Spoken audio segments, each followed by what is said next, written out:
The order has gone out from the White House. Make the shutdown as painful as possible.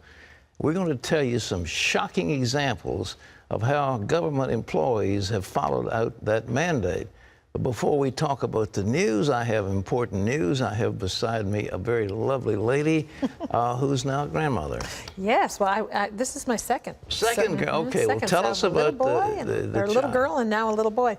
Well, he's Andrew Peter the Fourth. Oh, that's very a big little name boy for a big name like that. Andrew the Fourth. Yeah, he's the fourth, and so he's little Drew, and we have a big Drew that is ours. Little Drew.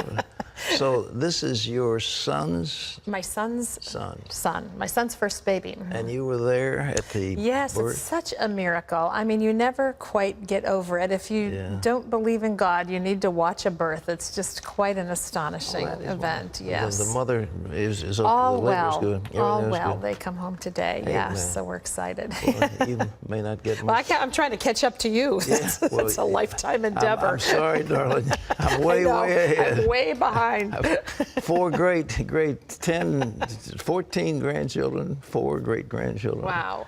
I am a patriarch. You are blessed. Well, folks, the president, according to the polls, as I understand it, has got a an all-time low reading of approval of somewhere about 36–37%.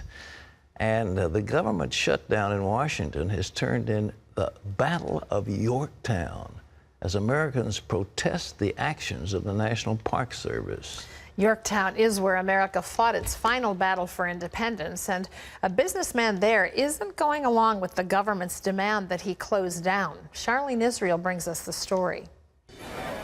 Glenn Helseth loves serving up good food at his Carrot Tree restaurant in historic Yorktown, something he's been doing for the past 11 years.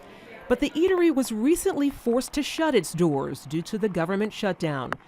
The National Park Service owns the building he uses, so Helseth was ordered to move out in 48 hours when the government shutdown began last week.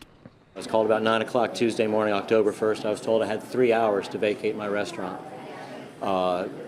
I was shocked and called back to say that's inadequate. I can't possibly do that. He was granted a 3-day stay, but eventually closed. A week later, in defiance of government orders, he reopened for business, a move he knows was risky, but he considers well worth it. I'm willing to go to jail for this. If the Park Service wants to put me in jail because I want to honor the terms of my contract, well, they have that right, I suppose. He says he can't understand why he should have to close his business, something he says would hurt his bottom line. This is October. This is our busiest month of the year. I need October to make my year. He also points out that during the shutdown, he was still obligated to pay other expenses for the facility. I'm paying for the insurance on this building. While it's closed, I'm paying for the utilities on this building. I am paying for the security system that is protecting this building, and I cannot use this building. The welfare of his employees was also a big concern. My staff is not getting any back pay. My people aren't getting paid for the days we've missed. I need to look out for the welfare of my staff. As you can see from the line to get inside the Carrot Tree, the actions taken by this restaurant owner have ignited a firestorm of support, with many calling it the new battle for Yorktown. Lindsay, you're here in support of the restaurant owner remaining open, well, reopening despite the government shutdown. Why was it so important for you? We're the little man against the big government. He owns a business, he supports workers, and he did what was right, and it could cost him a personal sacrifice. He gets fined. I'll be the first one on the front line raising the money to pay his fine for him. I think it's remarkable what he's doing. It takes guts. They thought what was being done was illegal. He's got a lease with the government to run a business that doesn't require the Park Service to be present. They don't work here. All he has to do is open his door and do business. In addition to the controversy with Helseth, the National Park Service has been involved in several other incidents that have outraged Americans, as the Obama administration has closed public areas that stayed open in past shutdowns. Rangers locked a tour group, including senior citizens and foreign visitors, in a hotel as they visited Yellowstone National Park when the shutdown began. The tour guide told the local newspaper, the Livingston Enterprise, that the Park Service used Gestapo tactics.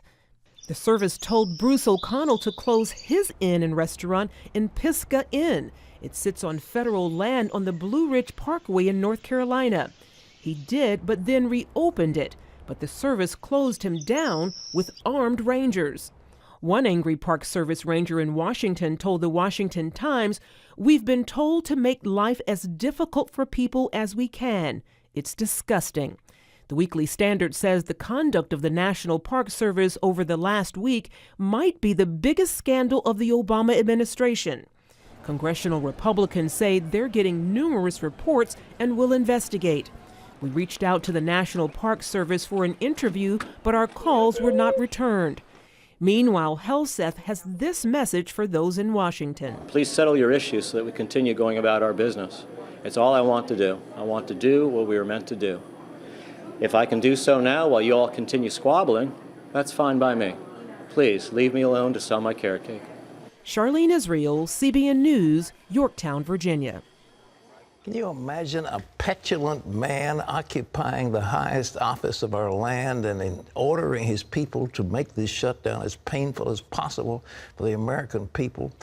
Terry, can you imagine Yellowstone Park? I was involved, I worked on the edge of Yellowstone, and a foreign tour group is there, and they lock them up and put them under guard in a hotel. I mean, this is outrageous. Carrying weapons, that is just, the backlash from this has got to happen. You know, you want to say to this man in the Williamsburg, Yorktown area is on target. Just say no. I mean, well, this is ridiculous. The whole thing is outrageous, but I mean, apparently the president doesn't care. And why?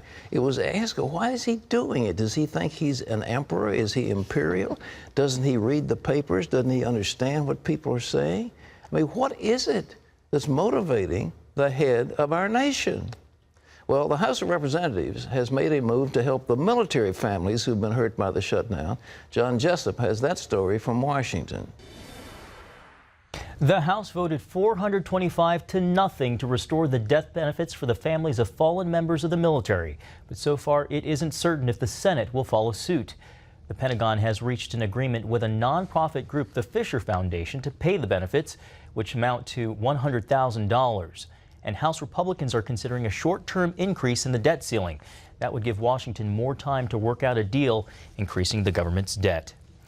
There's a good chance taxpayers could be paying for abortions soon and won't even know they're doing it. Paul Strand reports on the battle over buried charges funding abortions in Obamacare. Pro-life lawmakers are furious over what they call an effort to hide something important from the public. Which Obamacare health insurance exchanges will be forced by law to make everyone in them pay a monthly surcharge to pay for abortions for those who want them. These exchanges are encouraged to talk as little as possible about this fee. Many pro-life Americans may unwittingly purchase pro-abortion plans because of a marketing secrecy clause embedded in Obamacare, which stipulates that the surcharge is minimally disclosed and only at the time of enrollment. In other words, bury it in the fine print. Every month, people will be getting their insurance bill, and they'll look at their breakdown of their charges, and there will be no charge there showing that they are paying every month for abortion. These pro-life legislators and dozens of others are going to try to pass a measure to require health plans to say plainly and prominently whether they cover abortion and will collect a monthly fee from all members to pay for it. These lawmakers suspect the reason the information is buried in such fine print is because abortion supporters know there'd be a huge outcry from millions of Americans if they could plainly see the facts. Clearly, Americans who are pro-life would object to paying for a health care plan that included abortion coverage, and then being forced to pay for an abortion surcharge into a fund that is meant to be used solely for the purpose of destroying human life. One Democrat member of the pro-life caucus hopes the administration will decide to take action to force the health exchanges to be transparent about this without being forced to by Congress. I'm hopeful that it's not going to take legislation. I am hopeful that the administration will stand up right now and make this change and require that transparency. But Arizona's Trent Franks doubts this president would ever make such a move. This president, for some unspeakable reason, seems committed to cement his place in history as the abortion president. In every area that even in a nuanced way or indirectly affects abortion, he is somehow one of the greatest cheerleaders for abortion on demand. Smith is angry because he says the president promised Congress this kind of thing wouldn't happen under Obamacare. It's unethical, and frankly, it's an absolute breach of the president's own words. It's wrong that the American consumer is being kept from this very important information. It's astonishing to me that we've come to the point when we don't even tell people, when we're willing to try to hide from those of a differing opinion, whether or not that their dollars are even going to pay for the killing of these children. Maybe the bitterest pill for many pro-life Americans to swallow is seeing just how actively pro-abortion their government has become. For decades, it was understood abortion was so abhorrent that no taxpayer dollars could be used to fund it. To where now, in one fell swoop, millions of Americans will be forced to pay for abortions through a monthly surcharge that they won't even know about because it's hidden in the finest of fine print. Paul Strand, CBN News, reporting from Capitol Hill. The United States may restore the aid it's cutting off to Egypt if that country moves toward free and fair elections. The U.S. currently sends $1.5 billion every year. The State Department says the aid could be restored if Egypt makes progress toward a new government. The military overthrew the government of Mohamed Morsi in July. Israel has indicated some concern about cutting off U.S. aid. The Israelis consider it an important support for the peace agreement between Egypt and Israel. Well, a possible breakthrough for the treatment of Alzheimer's and other diseases, British researchers say they have found a chemical that can prevent brain tissue from dying. So far, tests have only been done on mice, and scientists say it will take time before there's a test for humans. They also caution it will take a great deal of time and work to turn their findings into medication. But they say it could lead to a treatment not only for Alzheimer's, but for other diseases like Parkinson's and Huntington's. Pat, this is an encouraging breakthrough. There are millions of Americans who suffer brain disease every year. This is a great tragedy that has taken over our population. As people get older, this malady is coming upon them, and who knows whether it's environmental. Some of these amyloid plaques that are in people's brains are not sure, but this is a great breakthrough. And I have hoped along the way. We have all these symbols for women's breast cancer. My wife had breast cancer, and I'm all for doing research on breast cancer. But we need research about prostate cancer, and we need research among anything else about Alzheimer's and Parkinson's.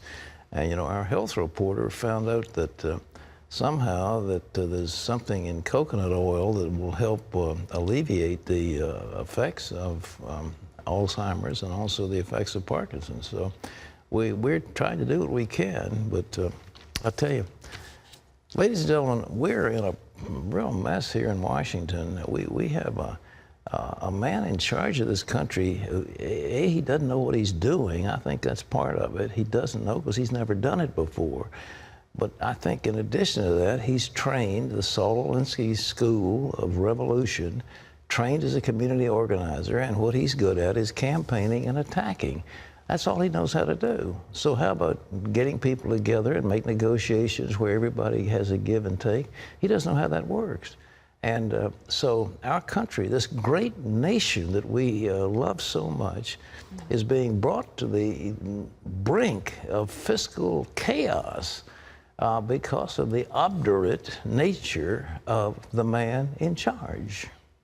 Doctors aren't required for all abortions in California now.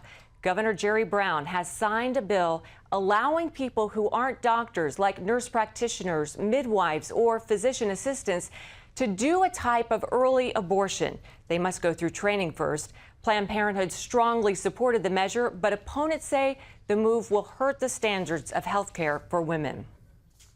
Another legal battle over Obamacare. 15 Indiana public school districts and the state are suing the IRS over the penalties it will impose to implement the new health care law.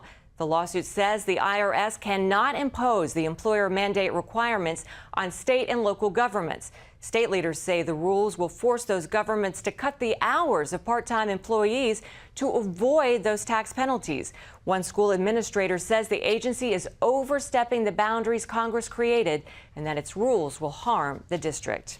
And you can always get the latest from CBN News by going to our website at cbnnews.com.